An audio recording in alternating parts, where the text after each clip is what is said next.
Hello, everyone, and welcome back to the Not Content Podcast. My name is Jerome Cuson, joined as always by Brian. And here tonight, we are going to be discussing 1989's The Burbs.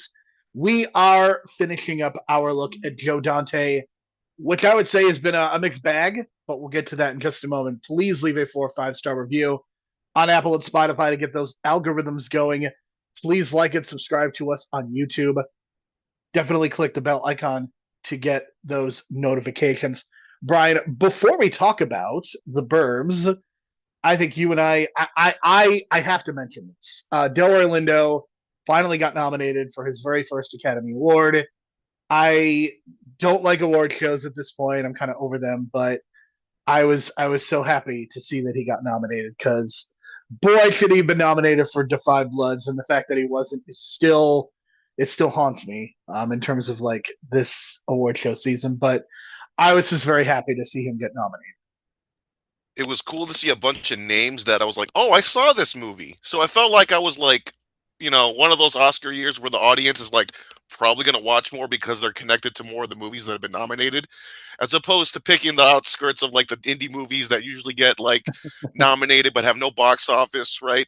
In this case, Sinners, Weapons, uh, One Battle After Another, all box office hits, all Warner Brothers actually. So Warner Brothers is I doing mean, good I don't this know the year. One Battle After Another is a box office hit. It's not a bomb. I will It say lives in this. My mom watched it on HBO Max, and when I watched it, or when I put it on HBO Max for my mom a couple weeks ago, it was like the number one movie. I still think right now it's the number one movie still. So those kind of metrics also I kind of play in terms of like, are you drawing in more people to HBO Max because you got this movie on the network now, that kind of thing.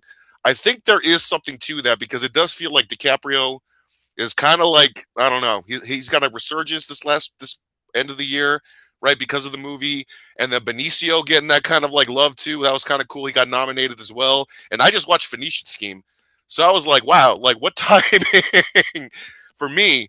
But yeah, I'm really excited because it's a lot of familiar names, and I don't know, man. I'm rooting for Michael B. Jordan because I think that'd be the first. It would be the first time that the person winning the Oscar for multiple roles. Um, we've talked about that with Peter Sellers before, but I think Michael B. Jordan just knocked it out of the park in Sinners. I So mean, look, Timothy Chalamet is probably winning at this point. It feels like a fait accompli. But I really hope that Sinners can win enough awards. I really hope that Ryan Coogler gets something because I think he has shown in the past. record nominations, 17, And right, or I whatever it want to be was. clear, like there is another category. There is the casting category, but even aside from that, it still would have broken the record even without the extra award. Yeah, and it deserves a lot of credit too because it's not just a horror movie, vampire movie. Great costumes because it's a setting. I know we're kind of going off tangent talking about Sinners, but man, it's one of those movies that I would kind of regret not seeing on IMAX when my buddy Didn't was I like tell you telling to me see it in theaters and you didn't listen to you were me? well, I did see it in theaters. I just waited a little too late, and then Okay. I missed the I IMAX think there's window. some movie that I was yelling at you to see in theaters and you wouldn't do it. And oh, it was Weapons. Oh yeah, I waited till I waited till October, which was perfect. I like that feeling of watching Weapons in October. I'm glad I did because I think watching it in August would have been a little too But you got to offbeat. see it in theaters, man. You got to see it. I That's the know, kind of but movie you I should think you also get. like watching horror movies in October, like that's a thing for me. You know what I mean? Like that mood. I So I kind understand of that, save it. I save but it. if a good movie is a good movie, anyway. All I right. get you. Go It's Amy almost like Madigan. Oh, go Amy Madigan, and hope she wins. I have to say that the reason we started off this way, it's almost like I don't want to talk about the movie that we're going to be discussing here tonight, The Burbs. Brian, I have to say this was a huge disappointment for me. Like I walked into this very curious because I mean you've got Tom Hanks, you've got Carrie Fisher, you've got Joe Dante, you got a small town, you got suburban paranoia. This should work. This feels very compromised from top to bottom. And you mentioned the fact that this was a victim of the 1988 writer's strike. This is a movie that they shot in order. It feels like it was shot on a back lot. It feels like it's way broader than it should be. Like to me, I look at Matinee and there's a lot going on in Matinee, and I feel like a lot of what's going on there also should be going on in this movie, and it just doesn't work. And I don't know, should they have maybe positioned this as like a period piece where instead of like a modern movie, should this have also taken place maybe in the 1950s, perhaps? We could get into my theory on Angry Tom Hanks in a minute. I want you to kind of give your thoughts as well, but I did not really enjoy this movie, Brett. Well, I first watched this movie when I was a kid, and I actually watched it from like the second half onward, and then I continually found it on TV afterward and kind of filled in the blanks.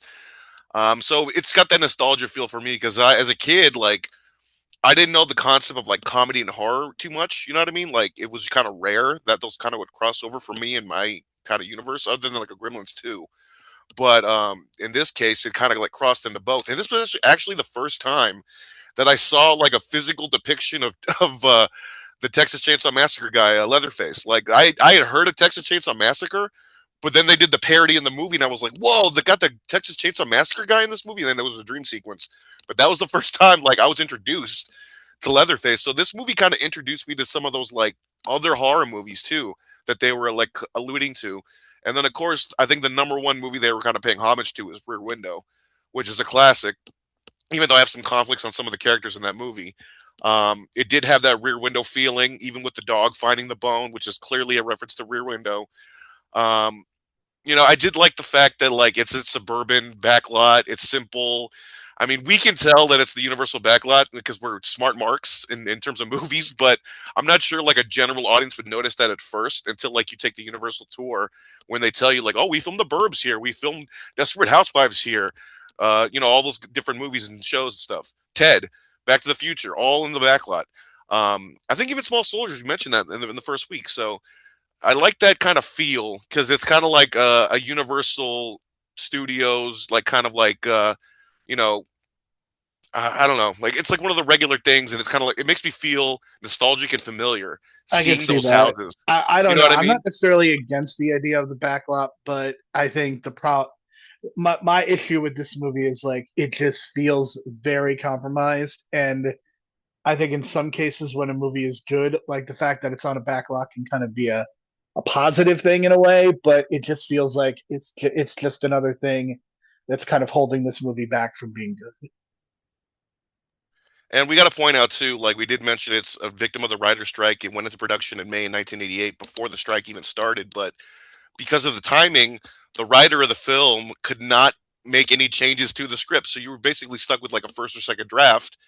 And thankfully, Carrie Fisher is a script doctor that we found out recently. So you can tell she kind of like probably had her hands in a lot of those scenes in the kitchen and the scenes with Tom Hanks as a couple. Like that's probably her. But a lot of the Tom Hanks stuff, I guess he was just making up on his own. And like you mentioned, angry Tom Hanks, I guess we can kind of go to there. But him putting that gurney into the ambulance in like so angry way that gets me every time. And I guess he made it up on the fly. But man, that's just so funny because he's all burnt up and stuff. But I think Tom Hanks, when he does comedy and he does it right, I think he's just really funny. Like in Wes Anderson, he's kind of come back to that when he does the Wes Anderson But movies. I think So he's playing a very different type of character in the Wes Anderson joints that he's been in so far. I think the so my theory on Angry Tom Hanks is this. I think the problem with him in this movie is that he is supposed to be nominally the protagonist. I don't know that we're necessarily supposed to cheer for him, but he's kind of our main POV character. And for him to just be as angry as he is, I think it takes me out of the movie. And again, he's just playing this very comedically, very broadly. And again, I cannot stand like broad comedies. So this was not my bag, and I distinguish between screwball and very broad. Because I love something like Bringing Up Baby because it has very specific humor, it has very good performances, and here it's just like the movie starts out at like a 6, and it doesn't really have a lot of places to go. And I think you see that in Hanks's performance. I think you see it in Bruce Dern's. Carrie Fisher, like they make her be the wet blanket, which I don't think really works out that well. It just feels like everybody's kind of doing their own thing. And I don't know if that's a byproduct of not having a good script or if everybody's feeling like this pressure to improv and they're all kind of taking the movie in different directions. But what you end up with is you end up with something that's very chaotic. And Tom Hanks specifically, like he's just so angry all the time. And I don't think this works out. Like Tom Hanks can be angry in a movie like A League of Their Own because we're not rooting for him. Like his performance is great in that movie because it's a supporting role. Like he can be at a 10 throughout his individual performance because there are other characters that we are actually rooting for. Like we're much more invested in the women in that movie, and that's why it works. And that's why, John Lovitz is at a 10 in his performance, but he's there for 10 minutes. So I think that in terms of pacing, in terms of like starting these different characters out, like I don't think that it worked out. And I mean, we could do probably a whole podcast series about Tom Hanks at this point because I mean, you look at basically between Splash and A League of Their Own, and with the exception of Big, like he was in, if not box office bombs, I mean, he was really struggling. Like he's in the Dragnet remake. He's making this, he's making a movie with Shelley Long.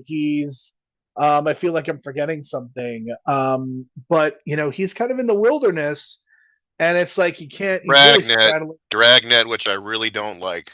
So, I mentioned Dragnet. I mean, I think oh, it's okay, just, well, yeah, that's because of Dan Aykroyd. But go on. which is funny because of what I'm going to say later. But I think that like he's at this point he's in the wilderness, and it really wasn't until League of Their Own, which he got nominated for Best Supporting Actor, and then he kind of transitions into like I think Joe Dante calls him James Stewart, but he's not really acting like James Stewart in this. Like there's something missing out of this movie, and once he gets into like Philadelphia, Forrest Gump, Apollo 13, he goes on that run, making that thing you do, and like that's the Tom Hanks that I think we're going to remember. Like that's the Tom Hanks that whenever his obituary is written, like that's the Tom Hanks that they're going to write about. They're not the Burbs probably isn't even going to be mentioned. Okay, so in terms of the anger from Tom Hanks in this movie, I just want to point out that it's not initially him angry at the beginning of the week. Because again, so this is Tom Hanks's character is off for the week. I would assume just Monday to Sunday, 7 days off from work, and then it starts on Monday, and he's just kind of like exploring the neighborhood, just kind of staring and spying on people and whatever, until he gradually gets angry. And the reason he gets angry is because his friend, his neighbor, drags him into this thing about spying on his neighbor, and it gets way out of control. And the reason he's so angry, I think, is because he let his friend get him like so worked up, and then he's just so deep in the shit or so deep in the mud hole that he's like so angry that he can't get out of it. That's kind of my interpretation of it. Because when he's like really angry at the end and he's all burnt up, he's blaming his friend for just dragging him into it all. So that's kind of my interpretation as to the root of the anger. Like he's not necessarily angry right off the bat. You know what I mean? It takes some time to get there because he's just frustrated that he doesn't know whether he's doing the good thing or I that feel he's like just it making the happens neighbors earlier on in as the movie devil. than it should, and it still feels like he's starting out a little like if not angry, it feels like he's starting out like just a little bit higher than he should be because like things are almost immediately contentious with Carrie Fisher, and that's where I think my statement about him being angry right from the start is coming from. Maybe angry is the wrong word, but it just feels like there's conflict. There's too much He's conflict definitely right away. agitated, and I think he's agitated because he's probably bored.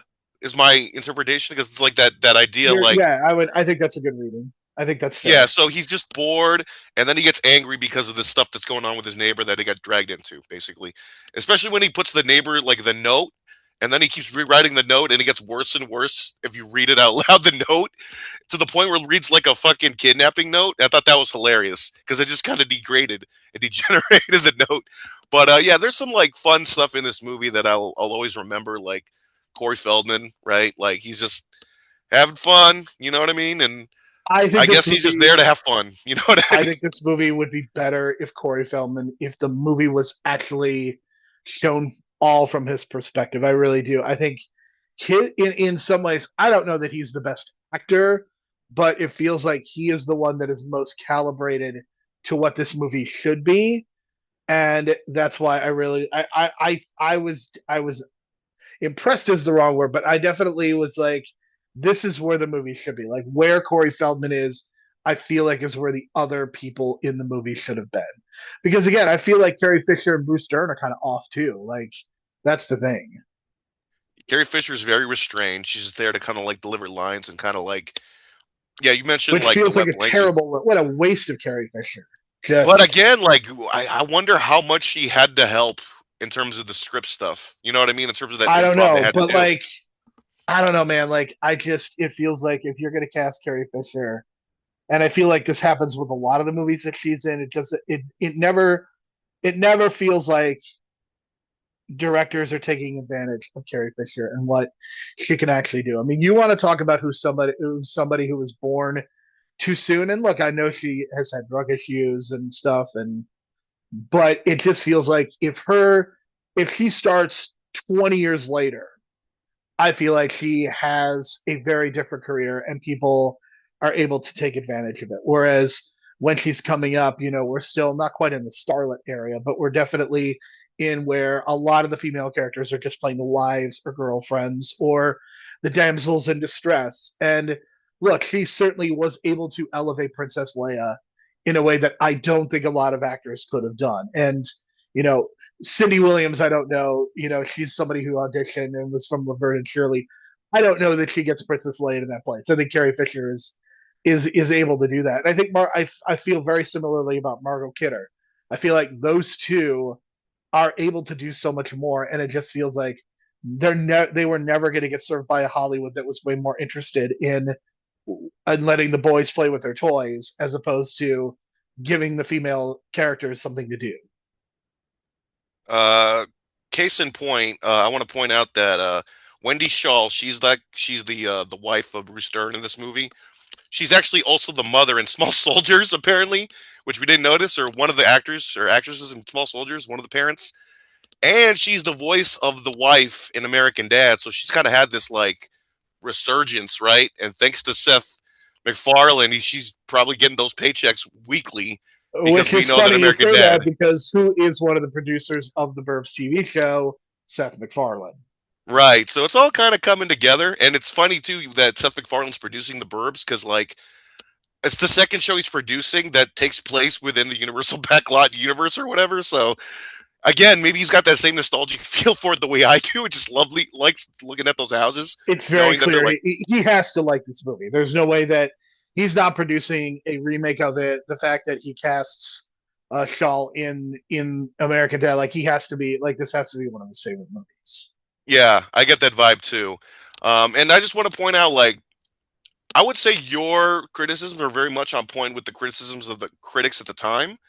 But if you look at the YouTube comments, because I watched this on YouTube and I think you did too, the comments are like 95% positive and just like a lot of like, oh man, Tom Hanks at this part, and then like they give the time code when he starts freaking out. It's like they love angry Tom Hanks, like a lot of people do. So I can see the nostalgia for it. Like I totally do. Like I see the nostalgia for it during Halloween. I I mean, almost it's watched it on really Halloween clear that again. there has to be some nostalgia because otherwise why would you just make a brand new version again, a brand new version that literally is coming out just a couple weeks before just after we're recording this podcast. So clearly there is nostalgia. I'm very curious to see what the viewership is going to be like because something in Universal's metrics had to show that there was interest in something like this. Otherwise, why would you do it? There's no reason to redo the fucking Burbs movie again. Like you can do a million other remakes, but the fact that they have chosen this and I mean, look, they cast Kiki Palmer in it. Kiki Palmer is not an insignificant name. It's not like they're just putting a bunch of no names. They're putting somebody who has name value. And again, you got Seth MacFarlane as well. So clearly there has to be some interest. And I think this actually is the type of movie that should be remade because there is a lot of potential in it. I just don't think it's very well executed. And that to me is the type of movie I feel like Ocean's 11 is a movie that deserved a remake because the original with the Rat Pack isn't very good, but it's a great concept. And the remake, I think, does a much better job. I'm not against remakes. I'm not even against redoing things. But if you're going to redo them for a reason. And in this case, there was a reason, but I don't know that making it into a television show is going to work. I don't like this movie is 100 minutes. Like this movie could barely get through 90 minutes. And look, if you put in the script work, like maybe you could get a good 1 hour 45 minutes in and make it less broad and make it more a little bit more paranoid. Like there's a way to do this. Like if you told me that Jordan Peele was going to direct a remake of The Burbs, then I would be the first one to purchase a ticket for that movie. But I'm not sold on Seth MacFarlane redoing The Burbs because it feels like you're going to end up running into some of the same problems. So based on the trailer that I saw for the new Burbs coming out the show, it's got that weird quirky vibe to it that I like in the original, which is like a Joe Dante calling card, obviously based on the four movies I've chosen. It's always a gimmick or something. But for this show, I don't know if it's going to have the exact same plot line, and I don't know if it's going to be like the same kind of like murder plot line. I wonder if it's going to go like deeper into the supernatural. Is my kind of curiosity is I like I how. would I would guess that that's where it's going to go because a lot of Yeah, shows. because I mean, like, God, the CW did that with like a lot of their teen shows, right? Like the Archie show ended up kind of like Riverdale absolutely Riverdale. went Yeah, into a so they very kind of went crazy with that supernatural route. I'm curious to see how it goes, and I wonder. I don't know because I know there was like this debate about the ending, like the original ending. Did you know the original ending was that that they weren't actually killers and that Tom Hanks was like totally paranoid and blew up the house on accident? That was it. that would have been. I mean, it's a very different movie if you do that.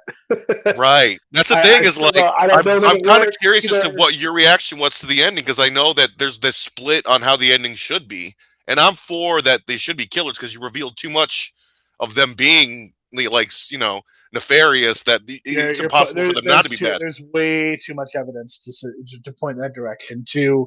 To say that they weren't killers would actually just be a twist that is unjustified.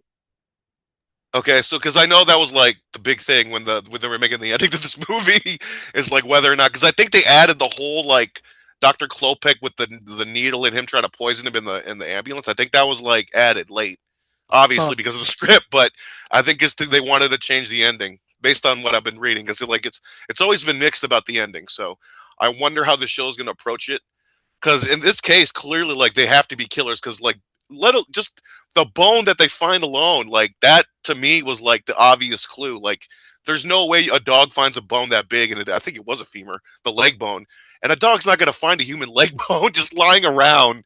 You know what I mean? So I thought that was the dead giveaway that they were killers, but how would they pull it off and find out? So that's kind of like the mystery towards the third act is how are they going to figure out that they prove it?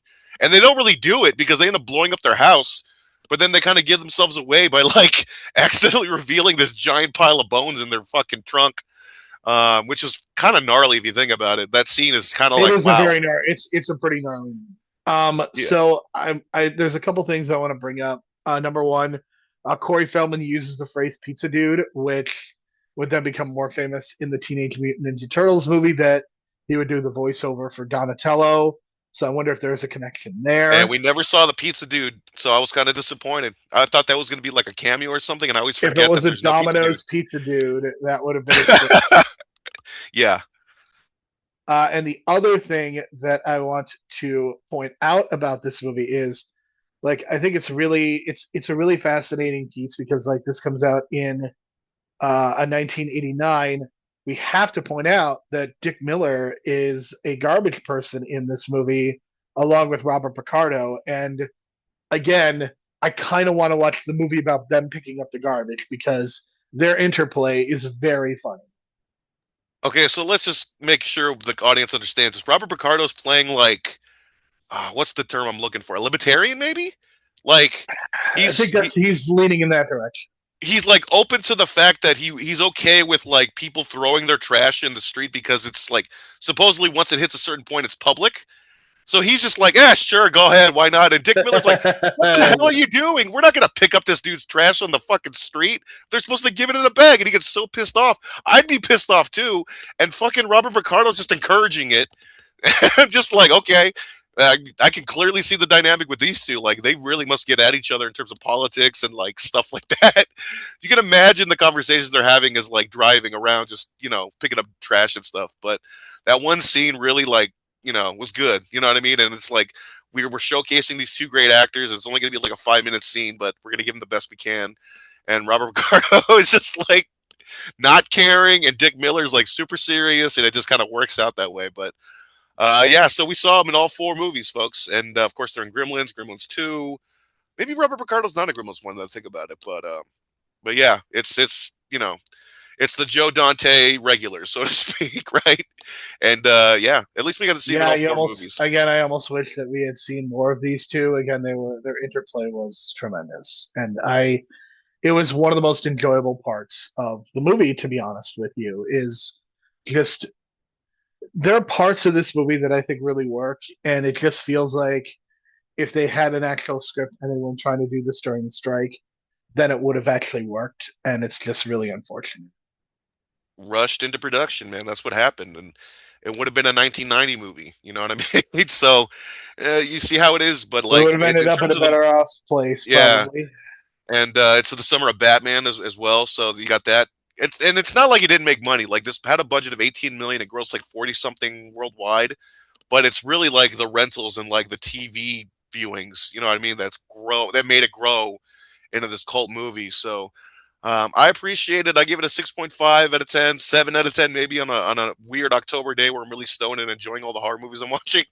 You know what I mean? It's like it really takes me to that Halloween mood, especially since I saw it for the first time and like I think it was like early or late 90s actually probably on TNT during Halloween. I think they showed Friday the 13th right after that. So that was an interesting kind of back to back for me as a kid, but TNT was like doing that back in the day. Now it's on AMC, of course, but TNT was actually showing old horror movies back in the day. So there you go. Yeah, But I'm at about a 5 out of 10. I did not. This was not my best experience with Joe Dante, and I kind of walked away just feeling mixed about him overall. Like there's certainly, I think Matinee is probably the movie that I enjoyed the most, but yeah, I it's so fascinating to see like you can see why he eventually kind of ended up not only being a journeyman but maybe wasn't able to direct movies anymore. Like I could definitely see it as we've gone through this over the last 4 weeks, but certainly somebody interesting worth talking about. yeah, for sure. And you can only do the whole like a gimmick every movie for so long until it kind of like wears on you, I think. And that kind of, I think it kind of peaked with Small Soldiers, to be honest, because that was still a creative movie. It was Probably unique.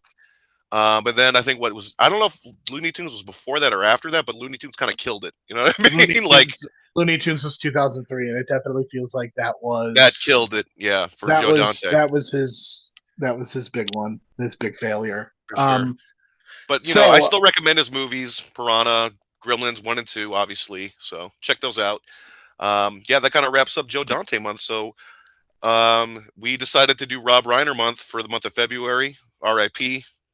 And you pick the movies, and I don't know what the order you want to do it because I think I know the perfect right match, but we'll see. so yes, we are going to be reviewing his like we could have done This Is Spinal Tap. I don't know that a conversation about that movie would necessarily work because it's a mock documentary, and it just I think it would be hard to talk about that movie with any depth. But we are going to do his run basically from 1986 to 1990.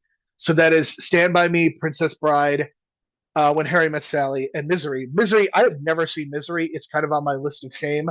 So by Oh putting man, dude, you are not going to want to walk for like an hour after that movie. And I know you know the scene I'm talking about. My Here's the thing, goodness, I've seen the critic episode, the parodies the Misery. So I know what happens. Like I'm not going into this movie unclear about what's going to be happening and how awful James Caan is going to be treated. But it'll be a very interesting first time watch for me, for sure. But we are going to start with The Princess Bride because Andre the Giant is in it. So technically, we are going to go out of order, and that is because we pair it with the right match, and we will be discussing an Andre the Giant match of some sort to be determined. We have some things in mind, but we're going to still discuss it. So we're going to go a little bit out of order, but we're going to start with Princess Bride, then Stand By Me, then When Harry Met Sally, and we are going to end the month of February with Misery, maybe in more ways than one. well, those are all classics. As I've seen them all, and they're all great in their own ways, man. So it's definitely that run of Rob Reiner, man. I I would mean, even we've say got that I would say the run even goes to like For a Few Good Men because there's something about that movie, man. That yes, God, we could have gone out a little bit. Like we certainly could have, but I really wanted to do like this feels like his true best like one. genre pictures, right? Like there's genre movies too, like because A Few Good Men, that's like it's definitely a I mean, drama, but Princess like Bride. Princess of We're Bride going is to a talk about Princess fantasy. Bride. Yeah, and Stand by Me is like a pseudo horror movie. Well, kind of, and parts of it, but it's more, yeah, it's a thriller for sure. And then of course Misery, right? There's a lot of good Absolutely. stuff from Rob Reiner, man, and we'll talk about that. Like he's such a well-rounded director that I don't think he gets the credit for being I mean, so he really well-rounded is. in terms of He genres. truly is. All right. So for Brian, I'm Jerome. Thank you so much for listening. We will talk to you again next week.